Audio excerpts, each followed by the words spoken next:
Señor, te damos gracias que podamos reunirnos y escuchar primeramente tu palabra, pero también escucharnos unos a otros y hablar con franqueza.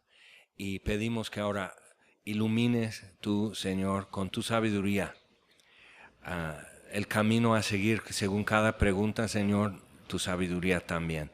Y te lo pedimos en el nombre de Jesús. Amén. Amén. Ok, vamos a arrancar. Primera pregunta.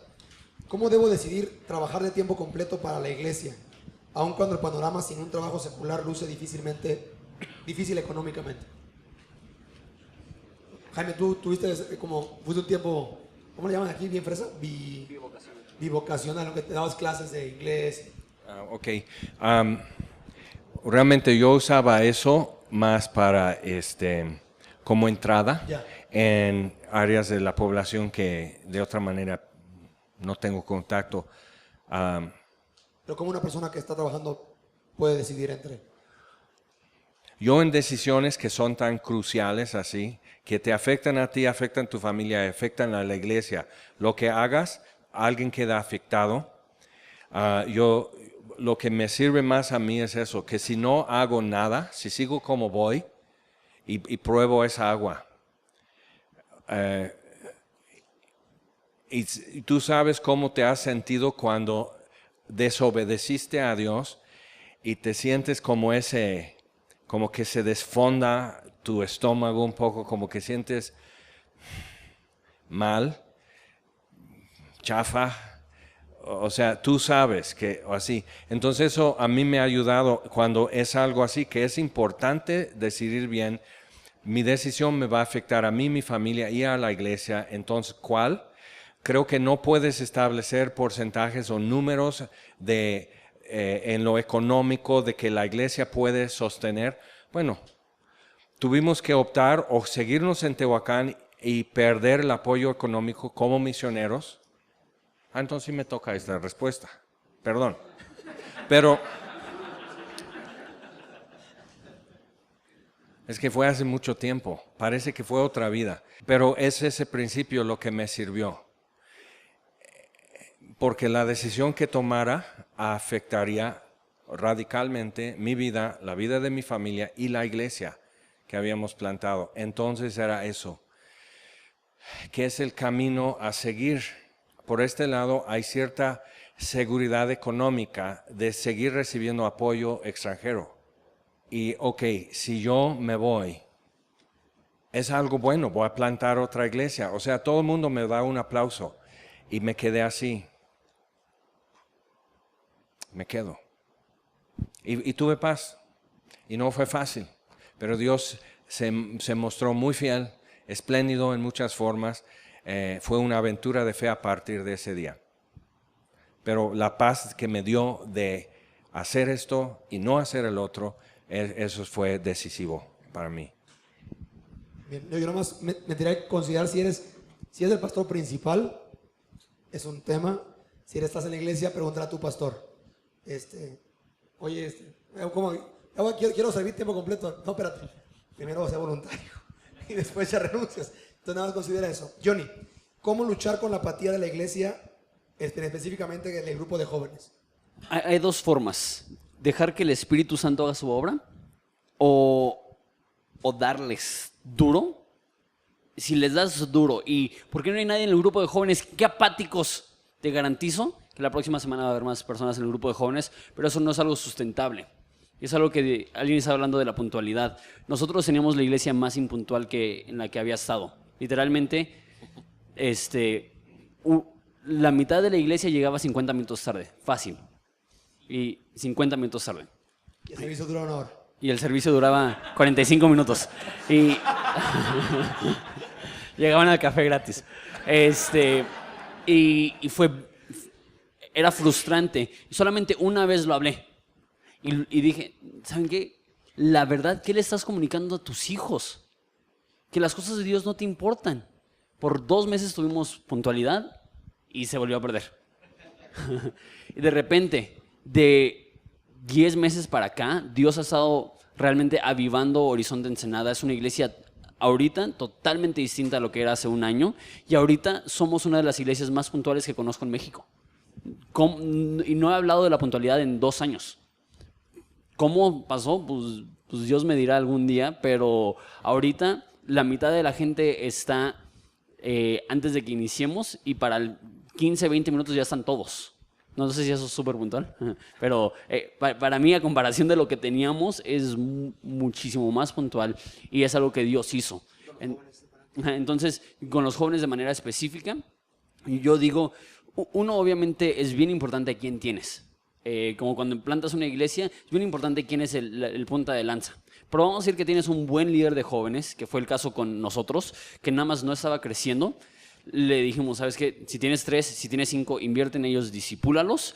Y de repente Dios dio crecimiento. Entonces yo creo que te enfocas en calidad y dejas que Dios se enfoque en cantidad. Realmente entre jóvenes no hay apatía. O sea, eso es simplemente su reacción ante un escenario. Entonces, normalmente las iglesias tratamos de ofrecer algo más llamativo, más atractivo para ellos, y nunca vamos a dar algo mejor que el mundo ya tiene hecho, empaquetado y con copyright. Entonces, pero es eso. Si están buscando vida en Jesús, tienes que poner eso sobre la mesa. Y es eso. Y si son 3, es eso. Pero ellos, entonces, ellos se reproducen también. Porque hay una reacción a una vida prendida. Hay una reacción y algunos dicen no me hables y otros dicen dime cómo. Entonces, es eso. Realmente no es apatía. Es que estás compitiendo quizás con otra frecuencia y nunca le vas a dominar. Yo diría que sí. Gracias. Él ya sabe lo que le puede suceder. Yo te voy a decir el otro lado. El otro lado de la moneda es, sea auténtico. O sea, sea auténtico como pastor. O sea, lo que se reproduce el rollo. ¿Sí? Y como oramos con el jueves que Dios levante hombres, pide a Dios que Dios avive corazones de jóvenes. Y cuando Dios avive uno, agárralo, dile sígueme y sea auténtico. Y repito, fue mi historia con él. O sea, realmente mi rollo era, yo le veía como, y todas las preguntas que yo llevaba de mis mal viajes, astrología y nueva era y demás, todo me lo aterrizaba en la palabra, en Cristo, y yo lo veía y de repente, es esto. Entonces, creo que Jaime lo dijo bien, la apatía no es algo, los jóvenes no son apáticos contigo, pero no son apáticos, son apasionados. El tema es, anúnciales lo que les tiene que apasionar, que es mucho más glorioso que lo que están mendigando, ¿no? Bien, ¿cuál debe ser la dinámica correcta para exhortarse y animarse entre pastor y anciano de la iglesia? Yo estoy encontrando, o sea, como pastor principal, titular, por decir, entonces con un líder normalmente va a ser con alguien que realmente yo ya he invertido mucho en él. Mi estilo mucho es también dejar que el otro invierta en mí, porque si va a ser fiel ministro, tiene que saber invertir en líderes. Y yo soy el líder con más contacto, ¿no? Entonces, que invierta en mí también. Y para que el otro invierta en mí, va a tener que saber dónde estoy deficiente. Y estoy arriesgando. Y yo he invertido en líderes que a rato solo han explotado y publicado donde estoy deficiente. Es un riesgo. Es un riesgo. Y como dije anoche, luego va a haber un Judas. Jesús tuvo su Judas, ¿qué onda? O sea, aguanta vara, aprendes, simplemente aprendes, aun cuando eso te sucede, no ha sido más, sino más adentro de quién es tu Señor. O sea, solo te enriquece, aunque duele, pero solo te va a enriquecer. Pero la posibilidad de una buena relación, de exhortarse y de animarse, la posibilidad de eso, de lo que el otro también aprenda. Y a veces hasta confirmar en ti, si el riesgo es que explote tu debilidad, pero hay una posibilidad de que él descubra o reconozca algo que tú aún no has captado de ti, que Dios quiere usar más, pero ni siquiera se lo estás ofreciendo. Entonces eso a mí me ha servido, me ha ayudado muchísimo. Mis mejores amigos siempre han resultado ser esos y mis peores enemigos. Es la vida que vivo, yo creo, pero es eso, o sea, yo estoy muerto con Cristo, crucificado juntamente, y ya no vivo yo, más Cristo vive en mí. Y eso nos permite arriesgarnos aún frente a dolor y peligro, que puede ser que no me vaya bien, puede ser que esto lo capacite para que divida la iglesia. Que Dios me ayude a reconocer eso a tiempo. Pero es su iglesia, finalmente. Entonces, mucho, volviendo a lo inicial, es le permito invertir en mí para que aprenda a invertir en líderes. Y bueno, entonces, ¿hasta qué grado me pueden exhortar? O ¿cómo la dinámica sería? Ok, Quique y yo, por ejemplo, teníamos rendición de cuentas y le echábamos guante con un costal y así como parte de... en una parte me estaba dejando las barbas, después de varios años así, y me dice, ¿de qué se trata eso? Digo, ¿de qué se trata qué? Pues eso. Y así, y entonces como que yo estaba como queriendo proyectar, yo no soy el otro. O sea, porque era una replantación y ya me había hartado de comparaciones. Yo no soy lampiño, ¿ven? O sea, pero era tan infantil y tan adolescente mi forma de como hacer. Y me lo confrontó y dice, Jaime, tú no eres eso. ¿Qué necesidad tienes? Y yo, y no lo quería escuchar. Pero me puso pies en tierra y dice, ¿quién eres? Vamos a caminar en quién eres.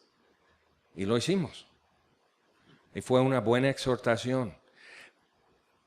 Pero iba a ser muy difícil escucharlo si yo no estuviera dándole oportunidad a que él invierta algo en mí. Yo creo que es un balance entre orgánico y intencional. O sea, intencional, cada martes a las 8 tenemos reunión. Y orgánico, vamos a su casa a comer, los invitamos al cine, vamos a un café o lo que sea. Y ya existe porque cuanta más intimidad, más influencia. Y si no hay intimidad, no hay influencia. Y como dice Jaime, yo tengo unos líderes que paso mucho tiempo con ellos. Y en una junta hace poco me dijeron, Jonathan, tu problema es que eres bien codo. Hablando de un evento que habíamos hecho. ¿Ya te lo dijeron? Sí, así. Sí. Así. No.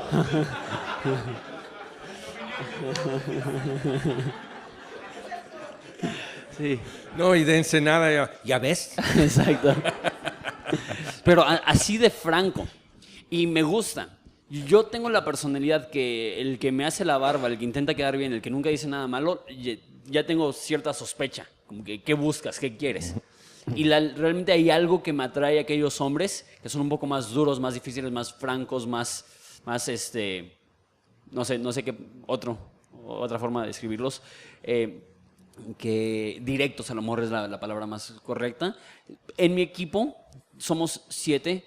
Hay 3 que son muy directos, muy directos, y eso me afila a mí. Y como te digo, hay oportunidades tanto en juntas semanales y también de manera orgánica en el cumpleaños de su hijo o algo así, donde estamos pasando tiempo y estamos desarrollando no solamente una relación corporativa porque trabajamos en la iglesia, sino una relación de hermanos porque tenemos el mismo Padre y nos amamos. ¿Sabes una cosa? Sí. Algunos lo que hacemos, estamos entrenando 3 veces por semana sparring. Entonces la diferencia de pelea de box y sparring es que sparring es entrenamiento. Y el propósito de tu pareja en sparring es descubrir su debilidad el uno al otro. Y a diferencia de una pelea, en una pelea, pues el Canelo quiere descubrir la debilidad de Mayweather y viceversa para explotar esa debilidad. Y en sparring, yo te descubro tu debilidad para que de ahí estés ejercitando más y subiendo guardia o haciendo esto, usando más esto. O sea, que sepas cubrir y corregir lo deficiente. Y eso es el propósito de sparring. Pero aquí no es para desahogar tus agresiones. Ve a la cruz. Trata este asunto de rencor o de ira o algo porque es lunes y porque Domingo fue intenso y ni con el costal, ni con tu pareja de sparring, ve a la cruz con eso. Entonces, pero necesitamos poder decirnos, ¿qué traes?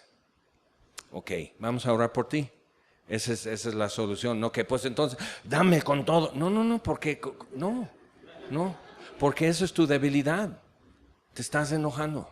Entonces vamos a corregir lo deficiente.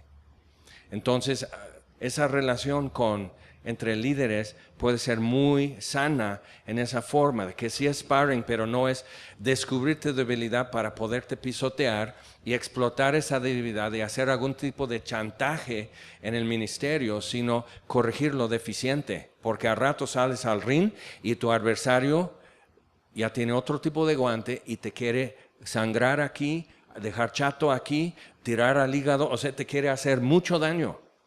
Y yo, tu amigo y tu compañero de milicia, estoy aquí para corregirte lo deficiente, no para explotarlo.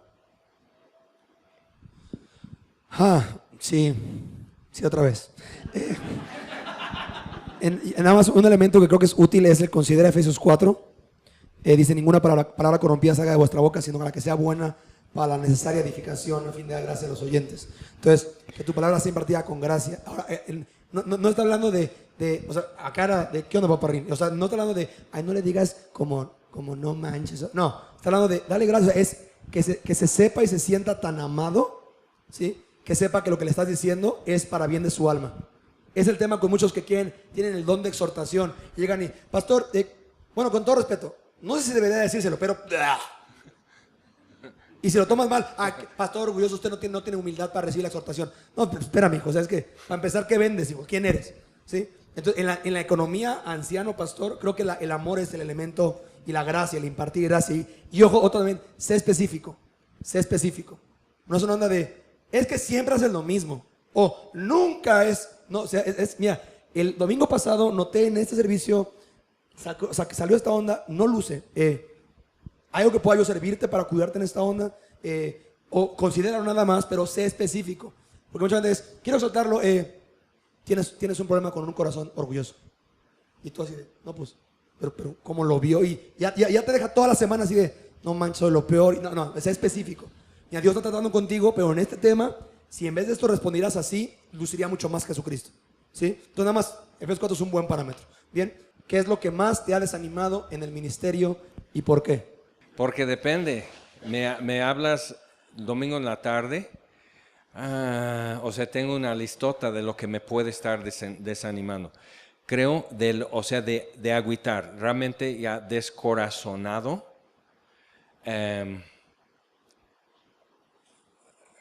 Traición o lo que acompaña. Demas, enamorado de este mundo, me ha dejado, como dice Pablo a Timoteo. Gente en quien has invertido mucho y simplemente decide que ya quiere vender vitaminas, fragancias y artículos de limpieza así y multinivel y estás... Y qué de nuestras hermosas pláticas y sparring, o sea, ¿qué de eso? Número 2, el éxito de otros, que les va súper bien y están haciendo menos que tú, o sea, se están esforzando menos, han sufrido menos, ya, ¿me entiendes? O sea que dices, ¿qué traes conmigo, Dios? O sea, o soy Jonás que se me avientan al mar, ya todo bonito. El éxito de otros, y que, si te das cuenta, cada uno tiene su remedio. Y creo que en tercer lugar es el sentir que nadie está viendo por mí. A veces ni en mi familia, pero que nadie está viendo por mí. Y eso, los tres son muy peligrosos momentos para nosotros. ¿Qué fue el primero? Traición así que alguien decide ya apartarse o no es división en la iglesia, simplemente traicionan mi expectativa, no cumplen. Era evidente a mí y a todos que tienen un llamado, pero deciden que no. Con Cristo estoy juntamente crucificado, ya no vivo yo. Entonces son 89 kilos, vamos a decir 88 hoy, 88,600. de inmundicia. Este hombre en quien he invertido no me debe nada. Porque ¿qué le di que realmente es mío? Que me lo tiene que... Entonces estoy muerto, crucificado juntamente con Cristo, ya no vivo yo. Y la vida que ahora vivo en la carne, la vivo por la fe del Hijo de Dios que me amó y se entregó por mí. Y eso como que ya empieza a abarcar las otras cosas. Que hay éxito en otro, reconocimiento en otro. Dios está al parecer satisfaciendo sus metas y sus anhelos de ministerio y a mí no. Lo que dije anoche, ¿cuál éxito?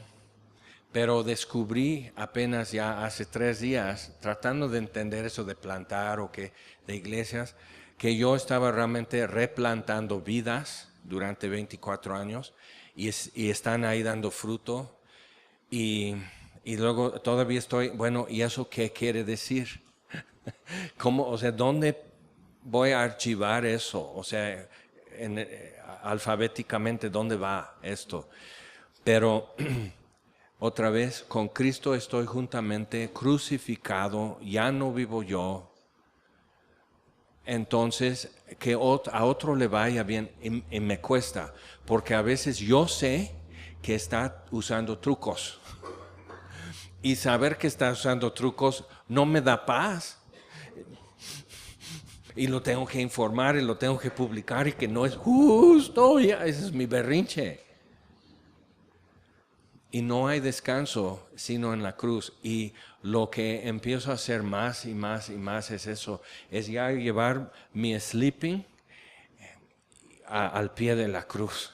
Es que ya soy cliente frecuente y necesito, o sea, y volver mi mirada y decir, está bien. Si Él no me corre de aquí, junto a la cruz, estoy bien. Y entonces número 3, que fue, que nadie ve lo mío. Yo pasé casi un año luchando con depresión porque era tan intenso el ministerio y abriendo como en 5 cosas algo nuevo y sentía, nadie está preguntando cómo estoy, nadie está viendo por mí. Si digo estoy cansado, es mi culpa, o sea, ni en mi casa, o sea, sentí así, enajenado totalmente y estaba luchando mucho con eso y Dios me hizo ver una cosa. Pues pregúntame a mí. Y empecé a preguntar, ¿qué es lo que tú quieres, Señor? Y Dios me empezó a mostrar, yo quiero que tú tomes esta maceta y que siembres algo ahí. Y que vengas a tu casa, que cierres la carpeta y que veas lo que has sembrado y que disfrutes esto conmigo. No hay ninguna área en tu vida donde tú y yo, estemos echando coto. Y me di cuenta, estaba tan atareado de tantas cosas. Y Dios dice, yo estoy viendo lo tuyo. Yo lo estoy viendo. Yo estoy viendo lo que tú necesitas. Eso es. Ok, en 1995 mi esposa empezó a tener vértigos muy, muy intensos, muy fuertes, muy duraderos. Duraban 5, 6 o 7 horas. Empezamos a tratar de ver por qué. Y no era un poco mareada, postrada y vomitando y todo dando vuelta y horrible.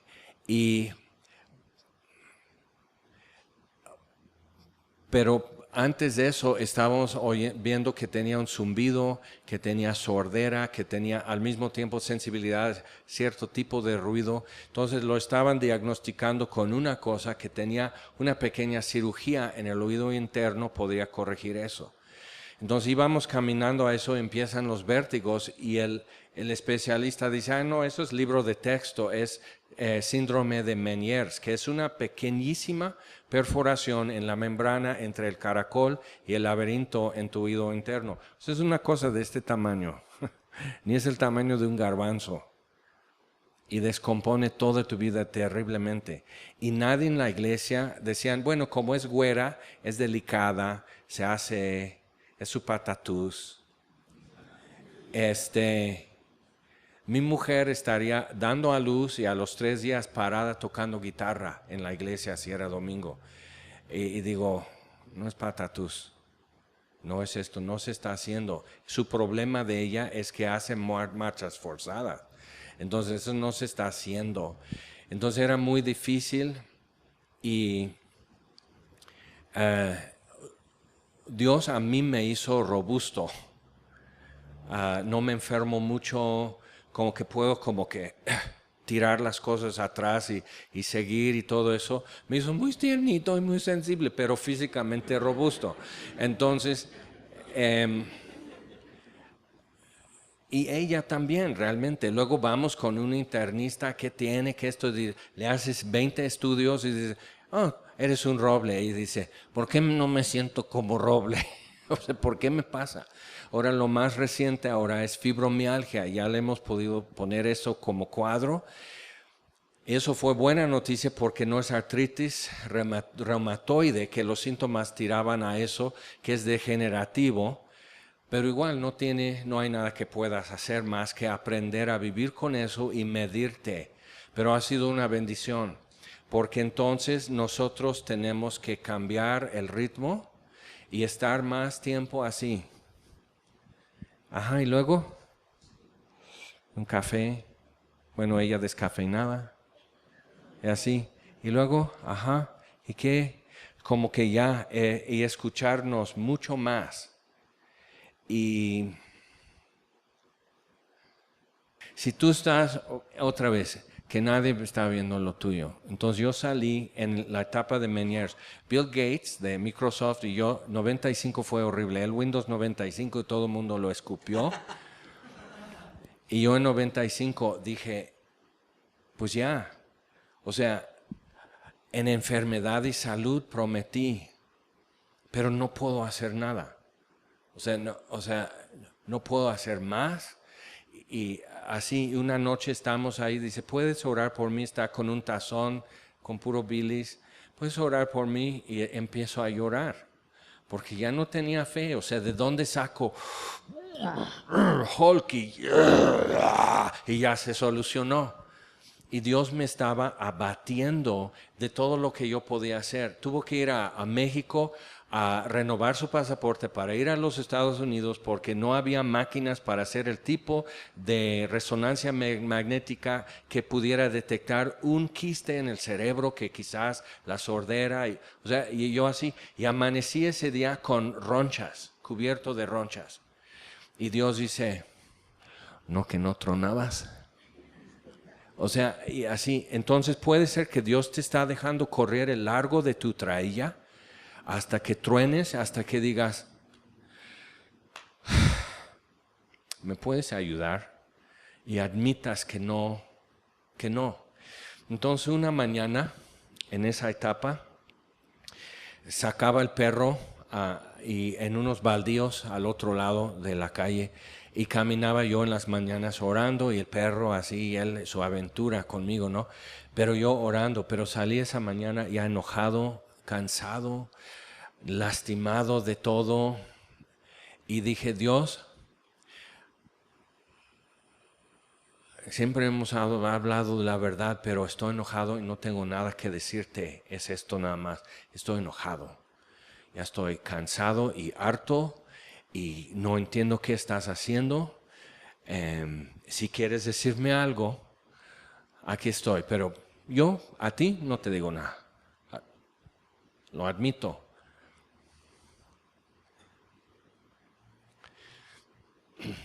Y así caminando, y como por 3 segundos, así sentí una mano. O sea, eso es muy místico, es muy New Age.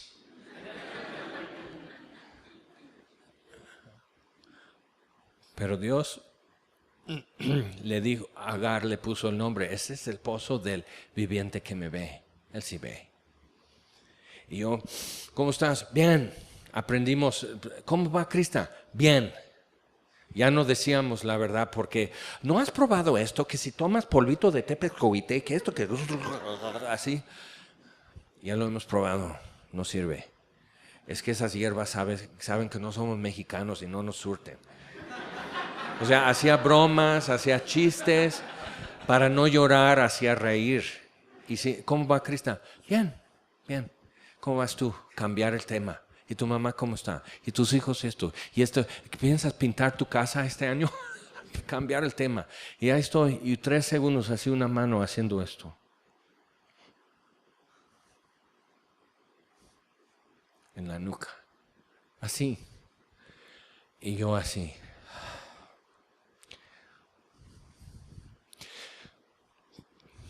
Cuando Dios no te da la respuesta a tu dilema o tu pregunta, es porque Él es la respuesta. ¿Ok? No me dijo, no me explicó, no me dijo para cuánto más, no me dijo que esto está sucediendo para que y más rato, ya en 2014 puedes decir eso en el Bajío y digan, ay, qué bonito. O sea, no me dijo nada. Pero me hizo saber que no estaba jugando conmigo, que tomaba muy en serio lo que sentíamos, tomaba muy en serio nuestra fe, mucha o poca, pero que la toma en serio, que le agrada que sin tener nada que decir y enojado con él, aún así me reporté. Y eso le agrada. Y que él extrañaría el poder poner su mano en mi nuca si dejo de reportarme. Entonces no dejes de presentarte, no dejes de esperar, no dejes de preguntar. Y si no te da la respuesta es porque ya está en Él. Él mismo es la respuesta, ya la tienes.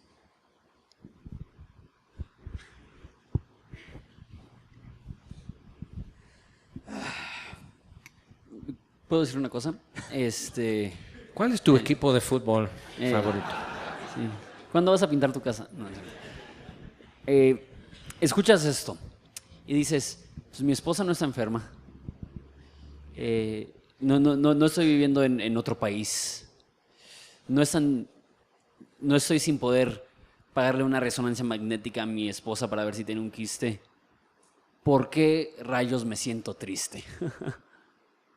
Porque escuchas historias de... Yo sé por qué él está triste, porque yo estaría devastado. Pero no sé por qué. Bueno, a lo mejor sí sé por qué.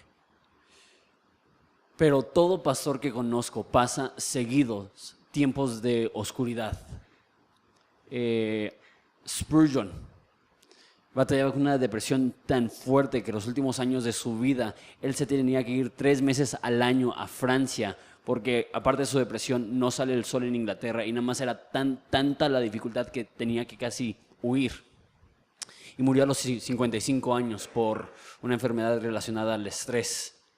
El príncipe de los predicadores. Y tú dices, no, pues cuanto mejor eres para predicar, menos batallas con soledad o tristeza.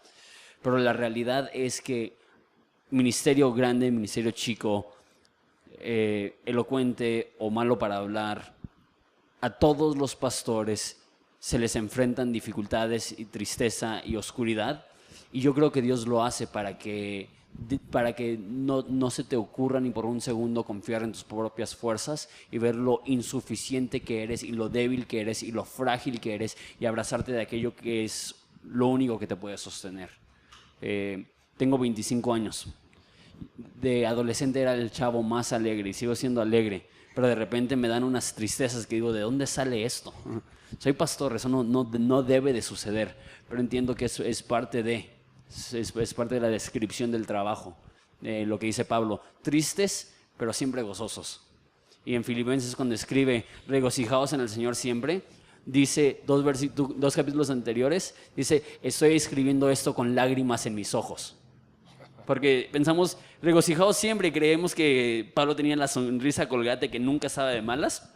Pero cuando escribió regocijaos estaba así, regocijaos en el Señor siempre. Y esa es la realidad. Tristes, mas siempre gozosos. Eso es parte de la chamba de ser pastor. No sé si hay algo más que dirían. ¿Sabes? Vamos a hablar simplemente de humillación. Echas la casa por la ventana. En 24 años en Tehuacán hicimos muchísimos alcances. Estaríamos con toda nuestra gente, hasta mis hijas, niñas y niños de 8 años, haciendo seguimiento, orando con la gente. O sea, haz lo que puedes con lo que tienes. Entonces poner en una camioneta, poner el teclado y mi esposa tocando y cantando, y mi hombre detrás en una cartulina negra, dibujando algo, evolucionando desde el huerto de Edén, la estrella de Belén, Calvario y Jesús, Rey, resucitado que viene, y ella así, y para regalar algo en Navidad a niños en una colonia, evangelizarlos, y la gente así con lágrimas y peleándose que querían mi horrible dibujo de gis de colores, pero es que vieron por fin quién es Jesús. ¿Por qué no llegan a mi iglesia? Yo los quiero discipular. Y nunca pasamos de 100, pero literal llevamos a miles a Cristo. Humillación. Y por fin Dios dice, bueno, papá, te usé. Fuiste mi boca. ¿Querías más? No. Está bien.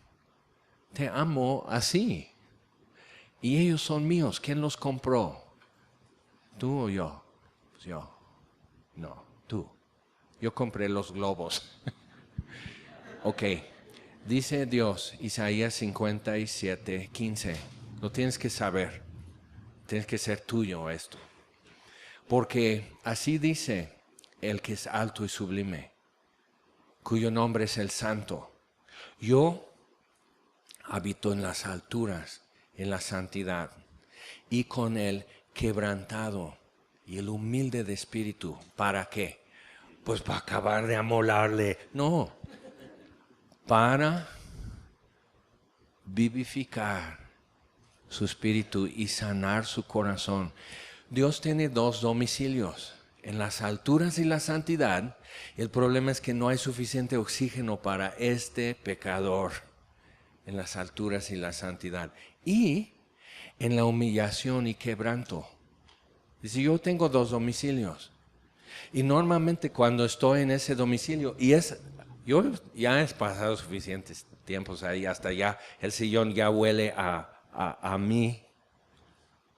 Y Dios tiene ahí, en ese domicilio, una mesa, un sillón, y llegas y dices, pásame una cuerda, una escalera, tengo que salir de aquí, auxilio. Y Dios está, ¿qué onda? ¿Cuál es tu prisa? Quédate a platicar. Él habita en eso. Y yo estoy incómodo en quebranto y humillación, pero es donde Dios vive. Y si estás en eso, Dios te está diciendo, oye, ¿te gustan los sillones así? ¿Que abrimos las cortinas o así? ¿Te pongo aire? Y estás, Dios mío, sácame de aquí. ¿A dónde? ¿A dónde tenías que estar? ¿Dónde podrías estar más a gusto? Y te está regalando algo. Es tu domicilio oficial. Y no está mal. No es lo que queremos, pero realmente aquí vivo yo, dice Dios. Estate. Por mi parte creo que, igual, me sumo a eso, pero si Dios está llamando al ministerio, sin importar el hoyo que pises y el desierto en el que andes, algo que siempre tiene que ir con tu llamado, porque siempre que Dios llama a alguien, es un elemento que mete inherente en el llamado, es que Él está contigo. Y lo ves desde Génesis, Éxodo, y yo iré delante de ti, y yo iré contigo, yo soy tu creador, y yo no temas porque yo estoy contigo, y aunque ande en valle sombra de muerte, no temeré porque yo estoy contigo. Entonces, te puedo contar, esas historias de que me desaniman, pero quiero cerrar junto con lo de Jaime. Él te está invitando a estar con Él. Lo que te va a animar siempre es que Él está contigo. Y cuando tengas que subir después de preparar un sermón que sentiste que te partiste horas y nomás es un bosquejo que no tiene vida, y sientes que le voy a decir a la gente, parece que Dios te dice, yo voy delante. Yo los traje a verme, no los traje a escucharte. Y cuando sientas que preparaste el súper sermón y no sabes, aquí voy a hacer la Billy Graham encarnado, Él está contigo y vienen a verlo Él. Entonces, y cuando nadie te ve, Él está contigo. Porque Él te creó, te redimió, te formó, te hizo, te compró y es tu Padre. Isaías 43. Y Cristo es mejor. Y sí, quisiéramos reconocimiento. Y sí, quisiéramos que todos nos amaran. Y sí, quisiéramos, sí, pero Cristo es mejor que eso. Jaime, ¿por dónde debo comenzar para tener un estudio o pastoreo con mi familia? Esposa e hijo. Véase adoración familiar o pastorear a mi casa, véase con mi esposa y con mi hijo. O sea, con su hogar, pues. Bueno, en nuestro caso, lo que funcionaba mejor, simplemente teníamos una excelente Biblia para niños, con los dibujos bien auténticos, el contenido muy completo, nada fresa, pero manejando los temas discretamente bien. Y eso era la costumbre. En la noche leemos y oraba con mis hijas, yo. Y por lo demás era Deuteronomio 6. Y hablarás de estas cosas cuando andes por el camino, cuando entras a tu casa y cuando sales, cuando te acuestas, cuando te sientas a comer, hablarás de estas cosas. Entonces simplemente no era un sermoneo de 24 horas al día, sino simplemente era una conversación que estamos teniendo como familia, cuando estamos jugando, cuando estamos comiendo. O sea, simplemente es eso. Y no es artificial, era nuestra conversación como familia, es qué es lo que Dios está haciendo, dónde hay evidencias de gracia, y mis hijas estaban aprendiendo qué es gracia desde muy chiquitas. ¿Y qué te pasó hoy? A ver, cuéntame de tu día. Y eso era nuestra plática en la mesa. ¿Dónde viste evidencia de la gracia de Dios hoy? ¿Y qué está haciendo Dios? Y orar sobre eso. Pero Dios está aquí y vamos a hablar con Él y de Él. Y pues eso nos funcionó muy bien y hasta la fecha es lo que hacemos como familia. Bueno, ya no les leo en la noche, pero... Recomiendo muchísimo, muchísimo el libro Las historias de Jesús. De hecho, me lo regalaste tú. Es increíble porque toma todas las historias del Antiguo Testamento y las hila al Nuevo Testamento. Y es padre porque Juanito solamente tiene 2 años y feria y ya ve una cruz y dice, ¡Jesús! Es clásico. Y se despierta y está jugando con sus juguetes y me ve y dice, ¡Church! ¡Church! Porque eso es iglesia enseñas y le estoy enseñando en inglés también. Y a él le fascina estar en la iglesia. Entonces es eso, es muy ir por el camino. En cuanto a lo de con la esposa, tengo 3 años y medio de casado. El primer año y medio leíamos la Biblia juntos en la noche. Después ya no lo hacemos, lo hemos retomado poquito, no hemos sido constantes. Lo que hemos visto que nos ha ayudado es conversar. Es a la hora de la comida. ¿Qué estás leyendo? ¿Qué te ha estado hablando Dios? Ella tiene sus libros que está leyendo. ¿Qué es lo que...? Y ella llega, no, pues que en el instituto, porque sigue en el instituto, que está hablando de eso el maestro, y yo, o sea, el domingo tengo ese concepto, ¿qué opinas? Y es, como digo, es bien sano tener una lectura diaria con tu esposa. A lo mejor eso es un área donde he fallado yo como un esposo, pero... No quiero justificarlo porque sí creo que es importante, pero también he escuchado muchos pastores que batallan porque los dos ya tienen bastante nivel de conocimiento que muchas veces alimentan su vida espiritual individualmente y después se juntan y se retroalimentan los dos. No sé, ¿tú qué haces? ¿Tú qué opinas? Te voy a decir por qué creo que es importante y tienes que pelear por esto. Una conferencia conocí a un pastor boliviano que él cuenta que llegó un misionero americano allá a Bolivia y él, y esto para mí fue lo que me movió a saber, pelea por esto, ok, estás fallando, no lo tienes, pelea por esto. Porque él decía que llegó un americano allá a Bolivia y él era pastor de una iglesia, de una denominación, y que él se hizo amigo del pastor americano para cacharle en la hipocresía y para cacharle en la farsa y poder acusarlo. Y dice que entre más amigos se hacía el misionero, más le sorprendía lo auténtico que era. Y que era el mismo cuando predicaba que cuando estaba con su familia. Y en una de esas, cuando crece con la familia ya, se hacen amigos, obviamente, y cuando su hijo tiene que ir a Estados Unidos para estudiar la universidad o algo así, él le pregunta a este hijo, le dice, oye, ¿qué es lo que más vas a extrañar de Bolivia? Y él pensaba que iba a decir la comida o los paisajes o los amigos, y el hijo dice, los devocionales con mi papá. Y a mí eso me marcó, porque dije, cuando mi hijo parta y vuele, ¿qué es lo que va más a extrañar de mi casa? Y cómo oro que sea los devocionales con mi papá. Y eso, de repente dije, o sea, esto es una pelea, o sea, hay una batalla de la fe por este tema. Entonces, yo sé, quizás te está costando como a mi trabajo y has experimentado 36 métodos y las Biblias de niños y las Biblias de niños con caricaturas y sin caricaturas y con caricaturas japonesas y con caricaturas mexicanas. Mira, lo que intentes, tú persiste en pelear por ello, ¿sí? ¿Y por qué? Porque tu objetivo es que tu esposa y tu hijo vean que para ti la Biblia es importante y pasar tiempo con Dios es importante. Ese es el objetivo. Entonces, no aflojes con eso. Entonces, vas a fallar, hijo, ¿sí? En nuestro caso, mucho ha migrado a eso. Con Pau de repente agarramos la Biblia y mucho lo que yo estoy, por ejemplo, Isaías 43 y, a ver, vamos a leer Isaías 43 y le digo, ¿qué atributos de Dios? Y jugamos esto, como muchos de nosotros tenemos atributos y promesas, ¿cuántos atributos encontramos en Isaías 43? Y empecé a decir, no, pues es esto, jugamos, son 10 minutos, encontramos atributos de Dios, oramos, que Dios nos permite experimentarlos y ya nos despedimos, vamos a nuestras actividades, pero repito, pelea por esto, porque hay una batalla, porque tus hijos crezcan y crezcan como estos hijos de pastores que digan, sí, mi papá yo lo oía en el púlpito, pero fuera de eso ni hablaba de Dios. Y no queremos ser eso, ¿de acuerdo? Gracias por las preguntas, de verdad hay unas preguntas espectaculares y gracias por ello. ¿Cómo sé a qué me llamó Dios? ¿Cómo sé a qué me llamó Dios? Hay dos respuestas. Uno es, todos tenemos un llamado general que es el más importante. Nos ha llamado de tinieblas a su luz admirable, nos ha llamado hijos de Dios.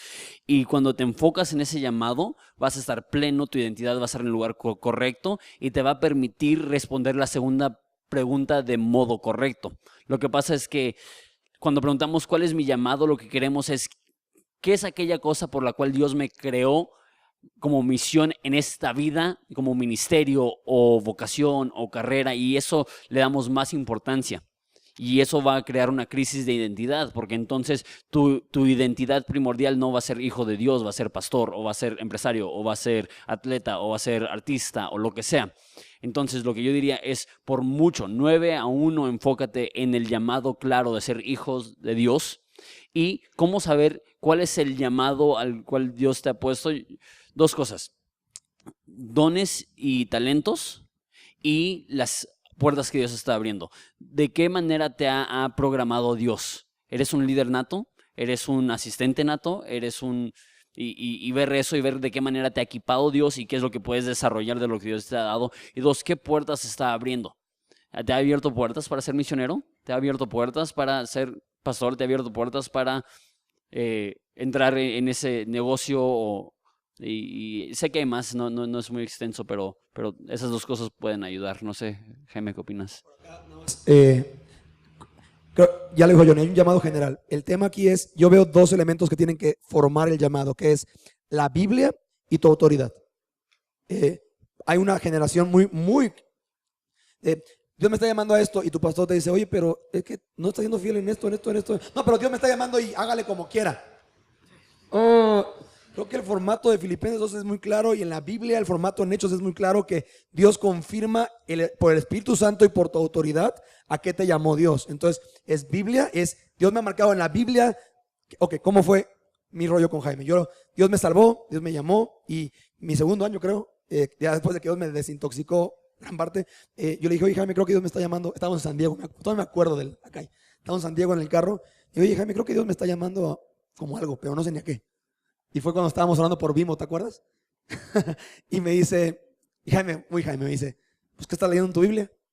Y yo, Jeremías. Bueno, vamos a orar que Dios te confirme tu llamado en Jeremías. Y a los días llegué a Jeremías 15, en la parte donde dice, yo me senté así como todo inestable y todo. Y dice, si te convirtieres, yo te restauraré.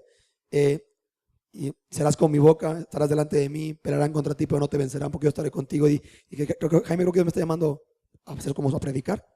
Y muy Jaime, pues ok. Le digo, oye, y se arranca un discipulado con Quick y con Frankie, con los de tele, porque yo así, no, Dios me llama a predicar, vamos a predicar. Y, pues claro, yo daba conferencias antes, pues, Y, oye, arranco con Frank, con el editor y el camarógrafo, un discipulado, y Jaime, ¿vas? Dale. Entonces ya, yo me partía el lomo así estudiando para mi sermoncito. Y llegábamos al cuartito, ¿te acuerdas que tenían ahí en domingo 10? Así el cuartito todo mugriento. Y así yo, MacArthur, Jaime, Billy Graham, así creo. Y llegaba, y así, a esta distancia, uno se me quedaba jetoncísimo en mi cara. O sea, así a esta distancia, uno así. Frankie. Y Quick el otro papaloteando. 6 meses. Y yo hasta que llegué Jaime, le digo, oye Jaime, creo que Dios se equivocó porque creo que no sirvo para esta onda. Y muy Jaime me dice, ok, pues vamos a darle unas semanitas más y si no funciona, pues lo cerramos. Y así, no, pues sí. Ya me daba hasta yo con tela, algo así. Y justo cuando yo reconocí, ni para esto sirvo, fue cuando empezó a llegar Fer Baena y todos los hombres que hoy, Edward y compañía.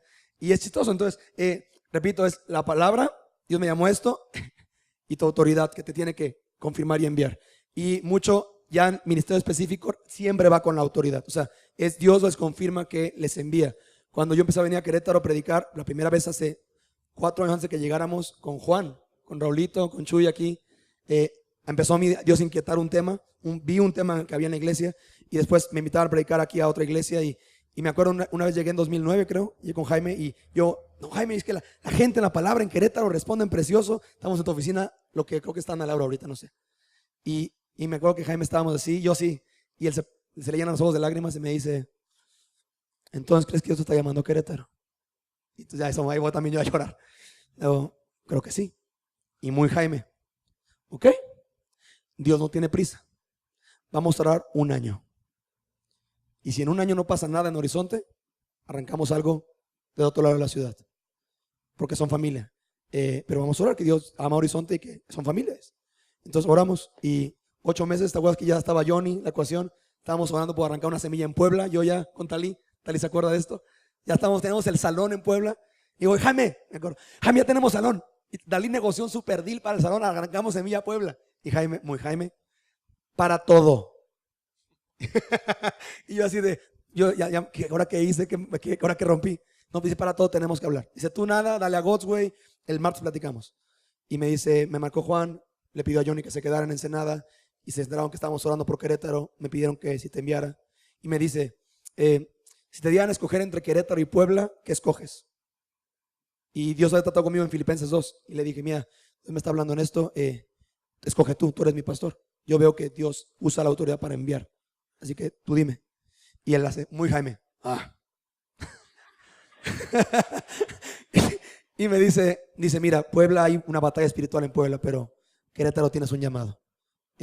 Así que son familia Horizonte, vamos a mandarte a Querétaro. Pero repito el tema. Ahora, esto no es natural, créeme, no es Quique Torres esto. O sea, lo que te estoy contando es la obra redentora del Espíritu Santo transformando un alacrán en algo semiútil. Pero algo que entendí es esto, porque por errores que habíamos visto es ponte bajo autoridad. Dios siempre bendice esa fiesta, siempre bendice esa onda.